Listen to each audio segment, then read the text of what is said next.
Alors, bien bonsoir à vous et une fois de plus, bienvenue sur la chaîne YouTube Formation en Allemagne. Donc, dans cette vidéo aujourd'hui, j'aimerais répondre à un commentaire ou à une question qui m'a été posée en commentaire suite au fait que je dis dans mes vidéos à chaque fois que lorsqu'on veut faire la formation en Allemagne, il est idéal d'avoir un niveau de langue B2. Donc, la question était de savoir pourquoi est-ce que je le dis alors que lorsqu'il y a les conditions à remplir dans certaines écoles ou bien en ligne, lorsqu'ils se renseignent ailleurs, on parle du niveau B1. Donc, avant de répondre à cela, je vous invite à ceux qui ne sont pas encore, bien sûr, à vous abonner à la chaîne et d'activer la cloche de notification.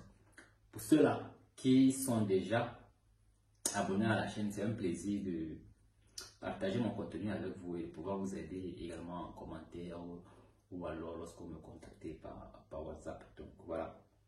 En ce qui concerne le fait que je dise qu'il faut avoir idéalement un niveau de langue B2 si l'on veut faire une formation en allemand, c'est simplement parce que déjà beaucoup d'écoles ne prennent plus les gens qui ont un niveau de langue B1 parce qu'ils se sont rendus compte que les gens avec un niveau de langue B1 c'est pas trop ça, c'est pas suffisant. C'était ce qu'on demandait au départ, mais sachez aussi que plus la demande est grande, plus les conditions deviennent difficiles à remplir, plus on devient plus exigeant, plus on veut les meilleurs. Donc, c'est d'abord pour ça que c'est bon d'avoir un niveau de langue idéalement B2. Mais à côté de cette raison-là, à côté du fait que les écoles veulent maintenant trier les meilleurs en prenant par exemple ceux qui ont un niveau de langue B2, il y a aussi une chose qui est certaine. Vous venez en Allemagne pour suivre une formation, vous venez en Allemagne pour étudier, pour vous former, vous venez en Allemagne pour pouvoir suivre les cours en classe avec des Allemands dans la même classe que vous. Vous venez par exemple pour ceux qui veulent faire dans le domaine du FLEG, vous venez, vous allez directement commencer avec l'école ou bien avec la pratique, de pouvoir communiquer avec soit le médecin, soit avec le patient. Ça veut dire qu'une bonne connaissance de la langue allemande est nécessaire. Maintenant, c'est vrai qu'avec le niveau B1, on peut être bon, mais je dis B2 simplement parce que si tu es bon avec le niveau B1, alors avec le niveau B2 tu serais encore plus bon. Et on veut les meilleurs. Il faut pouvoir manipuler à sa guise la langue allemande.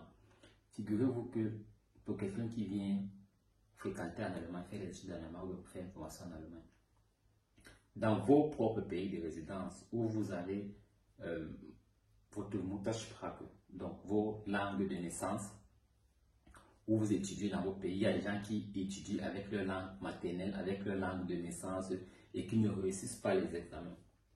Pensez-vous que ça devient plus facile d'étudier, de se faire former ou de réussir un examen lorsqu'on le fait avec une langue étrangère?